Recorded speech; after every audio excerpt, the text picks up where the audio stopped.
Well, it looks like we've worked our way through the recession, and slowly but surely the coronavirus pandemic is coming under control. That means that the recession that we had was very different from previous recessions, and in fact different from what most people had predicted. But what does this mean about the recovery? What is it going to be like? Remember earlier this year they talked about a V and a U and a W and a whoosh sort of recovery.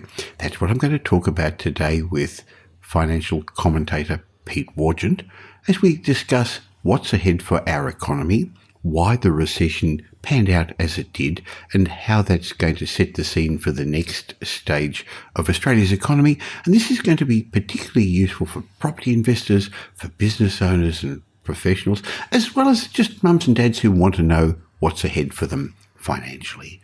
And in today's Mindset message, I'm going to discuss the concept that money can actually buy happiness. But before you get too excited about it, there are a couple of qualifications. So lots to talk about. Welcome to today's episode of the Michael Yardney podcast. Welcome to the Michael Yardney podcast, where twice each week you will learn a number of new ideas regarding success, property investment and money in around 30 minutes. Our show is brought to you by Metropole, who specialise in helping you grow, protect and pass on your wealth through strategic property and wealth advice. Now here's your host, Michael Yardney, Australia's most trusted property commentator who has once again been voted Australia's leading property investment advisor. That's the fifth time he's won a similar award in the last 7 years.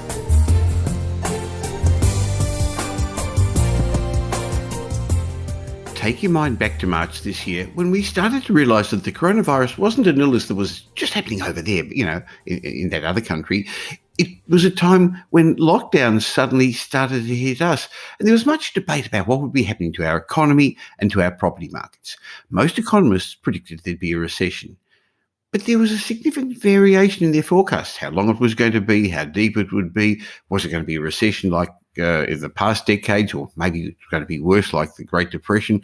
And what would the outcome be? Would it be a V, a U, a W, an L? Remember all those discussions, or even a swoosh? So today I want to discuss why this recession that we've just worked our way out of and the subsequent recovery that we're moving into is going to be different to past downturns.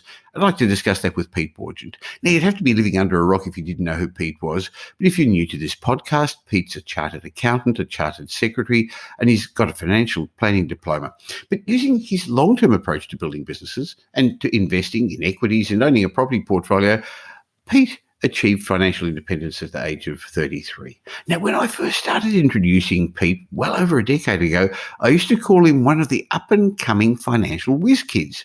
But Pete, you're no longer a whiz kid anymore. You've just had another birthday, haven't you? So you're no longer a kid. Yeah, I've unfortunately got a 4 in front of the number these days. So I think on one of the TV shows, they said I was a veteran analyst. And I thought, I've gone from promising youngster to veteran in not a very long space of time. So, well, that is a credit to you though, because you have survived, and it's interesting that the perspective that you bring, partly from living half your life in Europe and half in Australia, from having various educational disciplines, academic disciplines, but also doing it and being on the ground and having some successes in some areas that haven't worked as well. That's actually giving you a great perspective to be an analyst. So I'd be interested now to have a bit of a chat about what happened this time round, why this recession was different. And even though we're over it, I think there's still some interesting lessons, because while technically we may not be in recession according to the Reserve Bank, we won't know the official figures for a while, Pete, but similarly, it's not all over yet, is it? No. So I think they do get a little bit bogged down in the technical definition. I suspect you'll see that in the most recent quarter, growth is now positive again, but it's still a long way back from where we've come from to get back to pre-COVID levels in the economy. So technically the recession might be over, but the rebound has still got a long way to run at this stage. Well, let's have a talk about the recession first, and then we can have a talk about the rebound. Look, I understand why it was difficult for economists to make predictions. It was uncharted territory. We really didn't know what's going on. And that came from a lot of the academics and the economists and the banks. Of course, there was always the perpetual property pessimists, those negative Nellies out there grabbing sensational headlines. Once again, they were proven wrong. They're still out there, Pete. They're saying we've just kicked the can down the road and we've still got difficult times ahead. What would you say to them? Well, the discussion changes a lot. I mean, clearly prices have stopped falling anyway, even in Melbourne now, which is reopened. But we've seen the Reserve Bank has essentially released or unleashed a bazooka this week at the time of recording. So that's further interest rate cuts, quantitative easing. We've seen massive cuts in fixed rate mortgages this week. So several of the banks are now doing fixed rates at under 2%. So you can pretty much forget price falls from this point. There are still the issues relating to mortgage deferrals, but it does seem that the latest figures were out from NAB this week and Westpac and ANZ have reported. And so there's still some way to go to get people all back to repaying mortgages, but there's just more and more measures being taken to kick that particular can out until next year. And in fact, there's even a moratorium on foreclosures at CommBank. So I suspect that by the time the middle of next year rolls around, that issue will have gone away.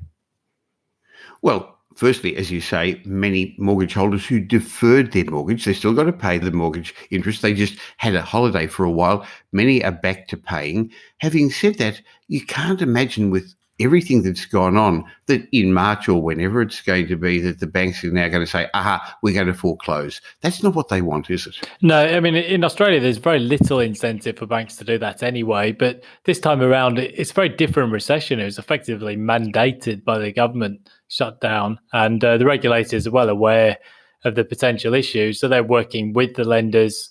So we've already seen mortgage holidays extended out until next year. But even beyond that, so NAB reported today that they will offer restructuring or 12 months interest only options for stressed borrowers and potentially just an extension being offered on mortgage holidays. I just don't see anyone being forced into a foreclosure situation for a long period of time, by which stage the arrears will have normalised and will be back to some kind of normality.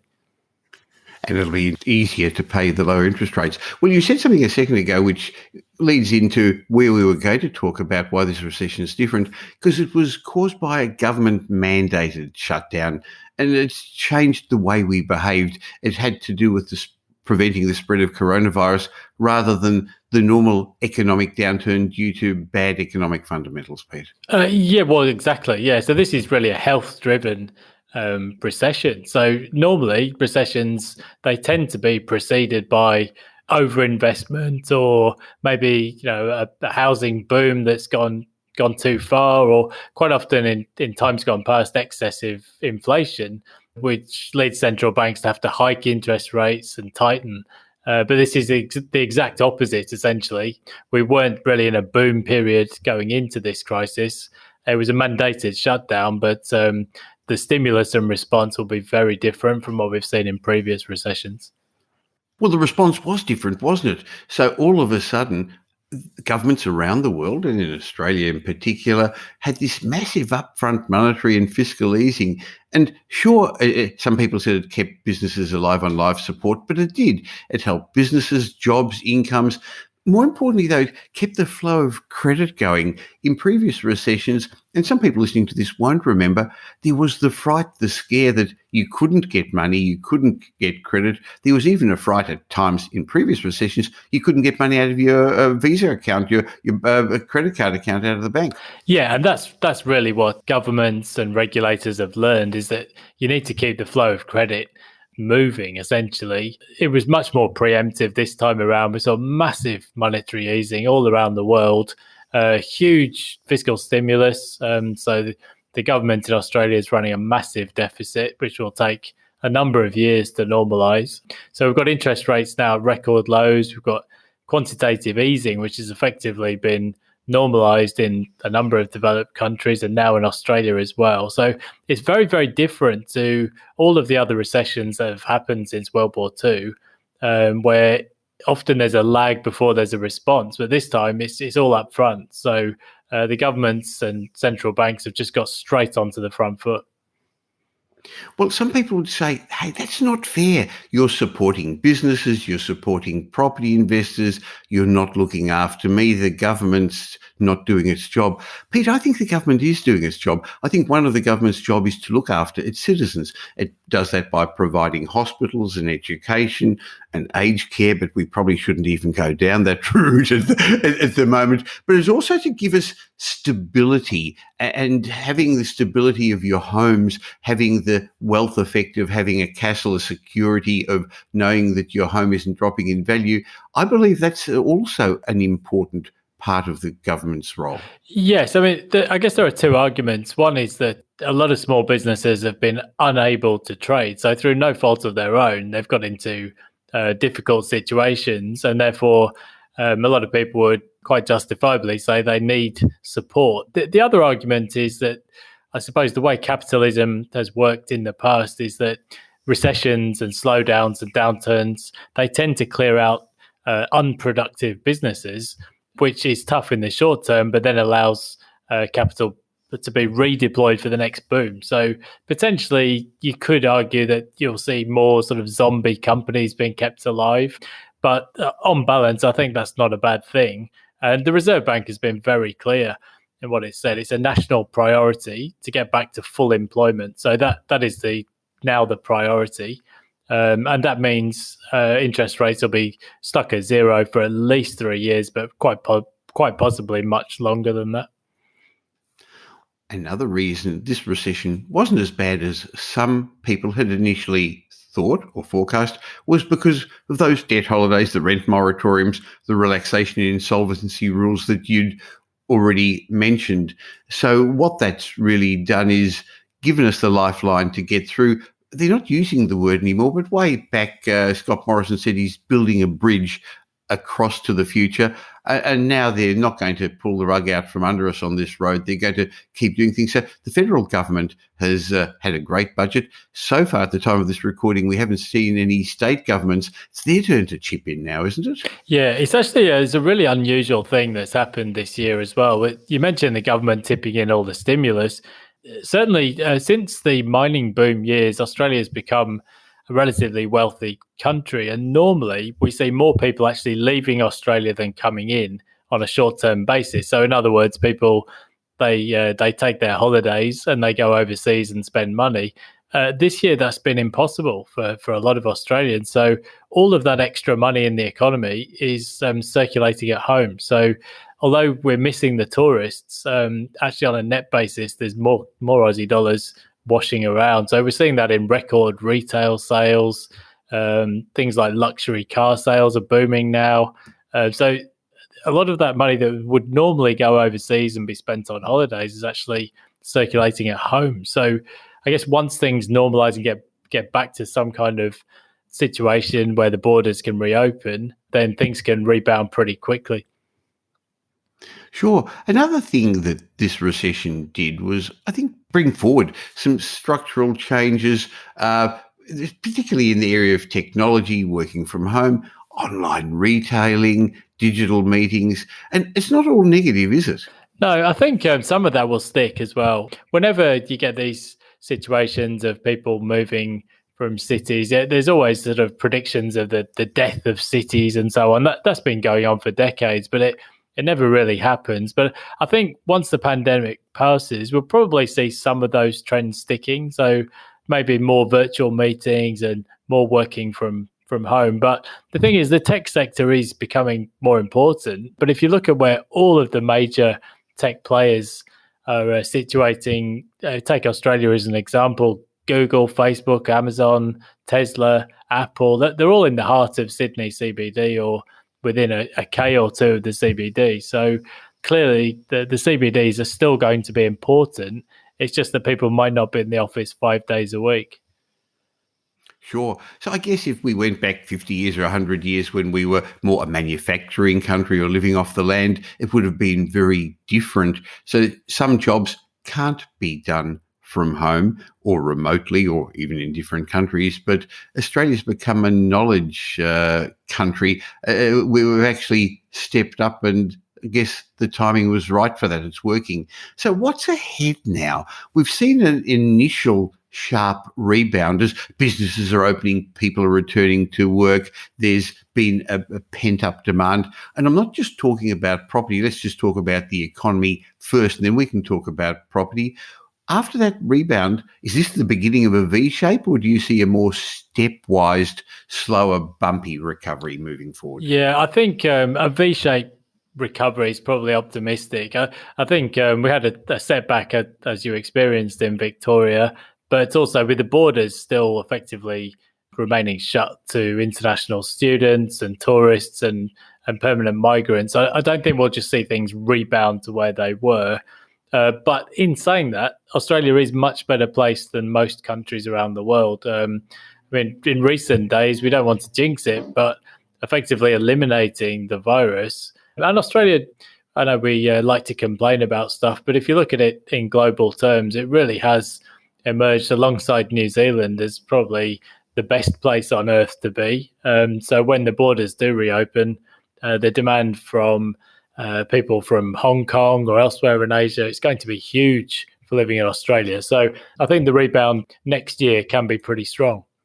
Having said that, we're not isolated, and so therefore the global economy is going to affect us as well. And I think with what's happening overseas with regard to second waves and third waves, the global economy, global GDP is going to suffer a little bit, and that means we're going to suffer a little bit more too moving forward. Yeah, I think you're right. Europe it was always going to happen going into winter. They get a second wave, but it does look to be quite severe just in terms of its sheer scope. So I don't think the global economy will be rebounding as sharply as had been hoped, and the virus will be around for some time to come. But obviously the hopes of a vaccine continue. And yes, I mean, even as we speak, I think further monetary easing being issued. Bank of England's brought forward its next meeting. So I suspect we'll see globally zero interest rates in a lot of countries for a number of years to come now. We've spoken about interest rates a few times, and you've also mentioned quantitative easing. Now, while I understand it and it's a word that's bandied around a bit, maybe you could just explain to people who don't fully understand what that means and what that's going to mean as a borrower for your home loan or for your property investment. Yeah, so, well, there's two things that the Reserve Bank has stated that it wants to see. One is it's trying to lower borrowing costs around the economy. So there's a number of ways that they do that. Firstly, the cash rate, which is what everybody reports on each month when the Reserve Bank meets. But this year we've got something a bit different. So there's a target for the 3-year government bond. So without getting too technical, that's an important funding benchmark in Australia. So it's important for mortgages and therefore for mum and dads, the rate at which they can borrow. But the Reserve Bank is now likely to go further with QE, so also reducing interest rates on longer dated bonds to try and encourage further borrowing across business as well. The other thing that the RBA would probably like to see is the Aussie dollar falling from where it is, because that just helps to stimulate the domestic economy. So that's essentially what it is.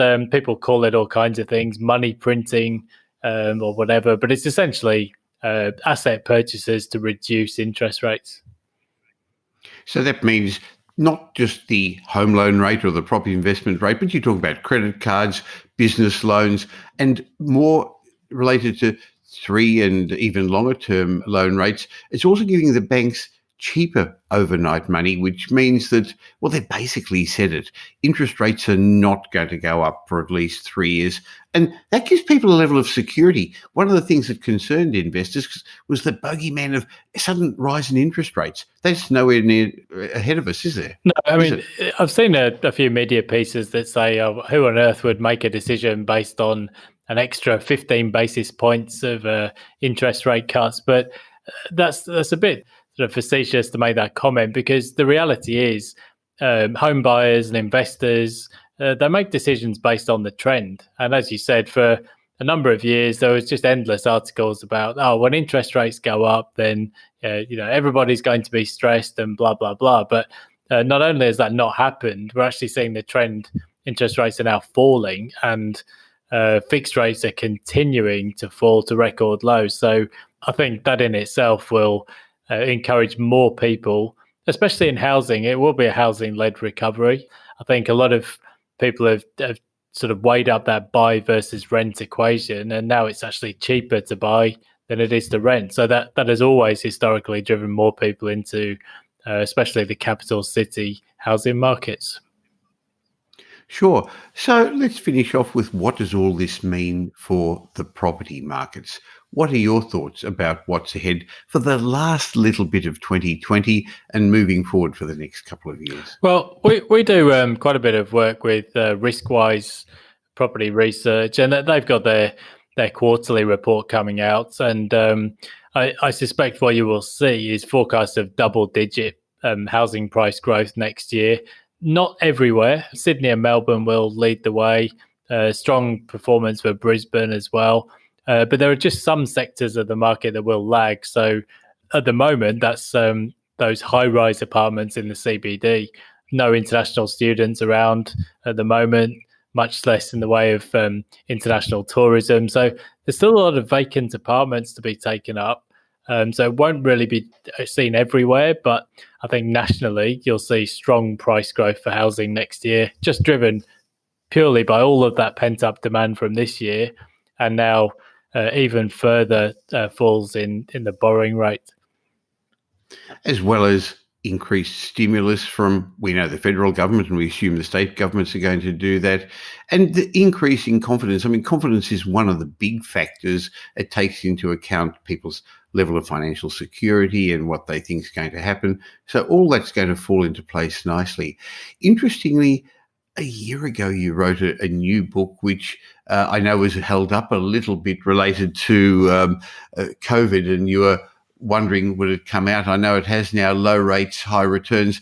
You were talking about a period of low interest rates and how to work your investments better this way. What was that one about? What was that book about? It was mainly a stock market focused book. I think we get a lot of property investors doing our coaching programs who they've already fully got exposure to the property market, and they're looking for other ways to generate income and grow their wealth. So we get a lot of people read the book who have come from that particular cohort, but it was really about how to generate consistent investment returns in an era of low interest rates. And I co-authored it with my friend Stephen Moriarty, and we joked when we chose the title, let's hope that interest rates don't go up now we've chosen this title. But actually, as it transpired, they've just kept falling. So I think what we expected, which is essentially a decade of very low interest rates, is going to play out now.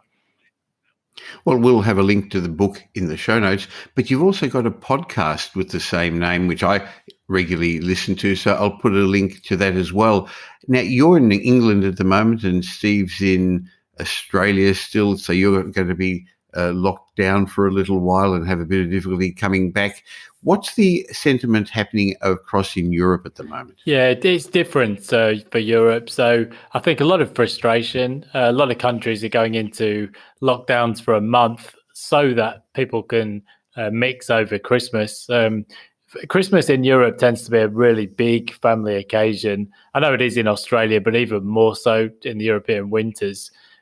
So 4 weeks of lockdown for Great Britain, albeit not quite as tough as the first time around. But yeah, sentiment's pretty rough. Strangely, the housing market has done really well because stamp duty has been, well, essentially exempt under 500k. So the housing market has actually gone up quite sharply. But generally in the economy, things aren't good, a lot of job losses. And I think people have just had enough, to be honest. Yes, having come out of it in Melbourne, I know how you feel. So I guess to finish off, Australia is the lucky country. We've known that, we've said that, but it's been shown again it's performed much better than other comparable countries in controlling the coronavirus. It's seen a strong economic policy response, and looks like we've gotten over the worst of it, and the best is yet to come. So I look forward to having a chat with you again real soon, Pete. Hope you get through this lockdown period. Pleasure. Thanks, Michael.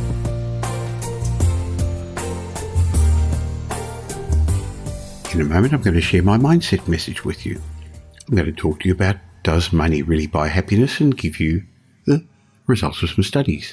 The results, in fact, may surprise you. But before we discuss that, I'd like to just follow up on a comment that Pete made. He was suggesting that the risk-wise report may well be showing us that we're going to end up with double-digit capital growth in some of our capital cities moving forward. I'm not sure I agree with that. Metropol's research is a little bit more conservative than that. It also shows that some segments of our property market are still going to languish and fall flat, and Pete mentioned that, while others are going to outperform. But hey, that's the way it's always been. If you want to dig into our research and understand why we believe certain neighbourhoods, certain locations, certain types of properties will perform well over the next decade, why not have a chat with my team at Metropol? I think to secure your financial future in this current challenging environment, you're going to need much more than just a property strategist. You're going to need much more than the buyer's agent. At Metropol, we offer a 360-degree holistic approach to ensure you grow, protect, and pass on your wealth to future generations. We're going to customise a solution for you. We don't have any properties for sale. We help beginning investors get into the market, experienced investors build their portfolio, and sophisticated investors manufacture capital growth by becoming property developers. We do medium-density property development on their behalf. So go to metropol.com.au, find out about our full range of services. You can use some, you can use all. We'd love to be part of your wealth creation journey. metropol.com.au.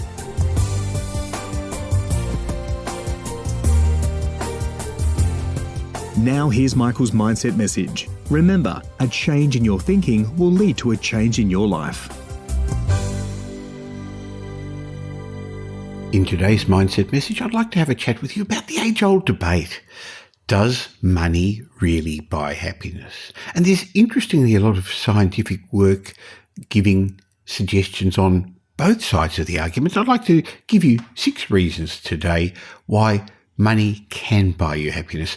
Now, again, it's not for everybody, and we know that some people with some interesting, unpleasant behaviours become even more unpleasant when they get more money. But generally speaking, having enough money for the basic necessities in life, as well as your wants and needs, usually means a happier life.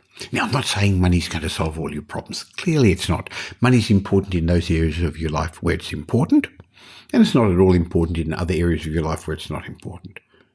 But any problem money can solve isn't really a problem when you have money. While there's plenty of research out there, as I said, that money does indeed buy happiness, the secret is it seems that true happiness comes from deep personal connections and life experiences rather than material goods. And boy, have we seen this in some of the challenging times brought upon us over the last while with COVID-19. But there's also information showing that people at the lower end of the income scale are more vulnerable to depression and other mental health problems. Now again, this is not a judge of people, but let's just have a look at some of the research indicating that money does indeed play a role in making people happier. First of all, it's been shown your children's brains are going to benefit. There's a growing body of evidence supporting the idea that growing up in poverty can have a long-term impact on children's cognitive development. In the most extreme cases, children who've endured something called toxic stress are shown to actually have chemically altered their brains and don't perform as well. The second reason money can buy happiness is you're less likely to experience depression. A 2012 report revealed that people in poverty are more likely to suffer from health problems, with depression being the most common. About 31% of poor people said they'd been diagnosed with depression at some point in their life, compared to about 16%, half as many of those not in poverty. The third reason that money can make you more happy is it will allow you to savour life more. When you've got money, you don't need to focus so much attention on acquiring it in order to meet your basic needs. This frees up your mind to actually enjoy the experiences of life. There's been lots of studies suggesting that. Also, birds of a feather flock together. So many happy people associate with other happy people, making your life even better. The fourth reason is that money can buy you valuable experiences.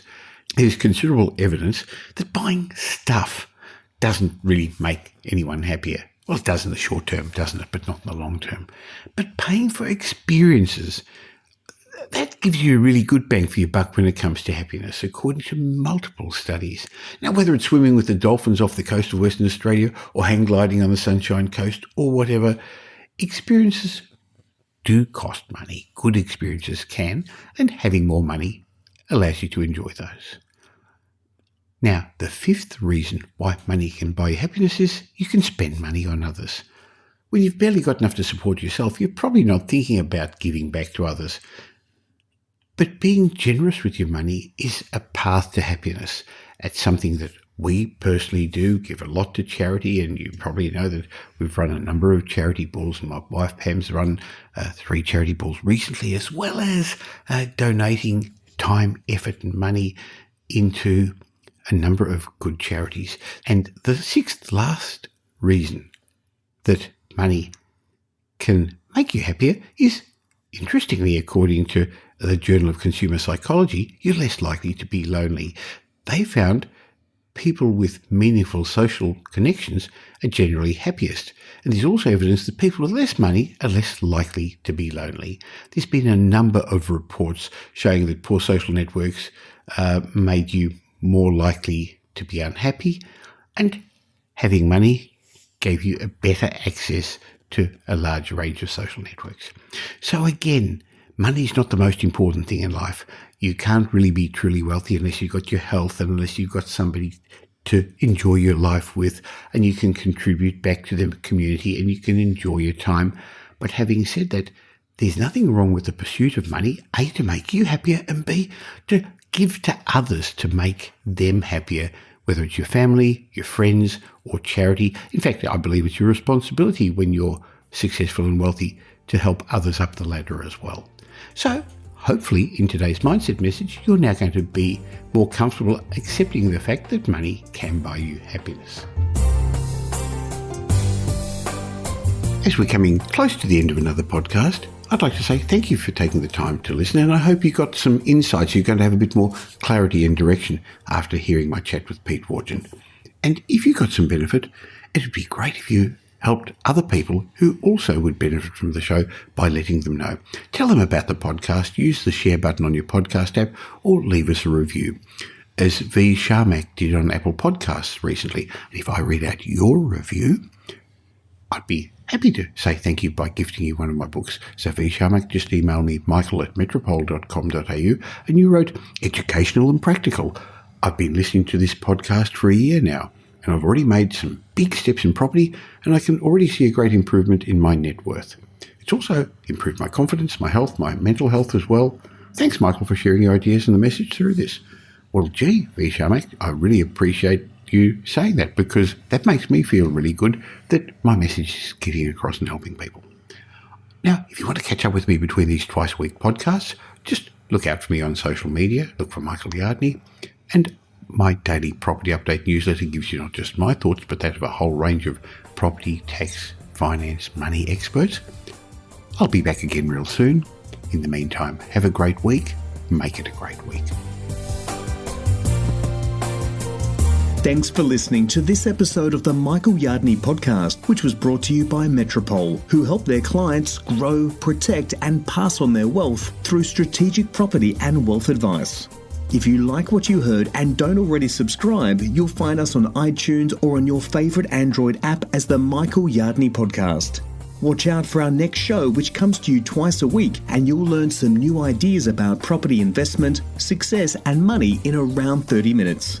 To get more of Michael's thoughts, go across to www.propertyupdate.com.au and sign up for his daily morning briefing, and you'll hear from not only Michael but a group of leading property success and money experts. And just a reminder that the information you heard in this show today is general educational advice and not specific investment advice, as we don't know your personal circumstances. If you're looking for specific advice, why not ask the team at Metropole to help you?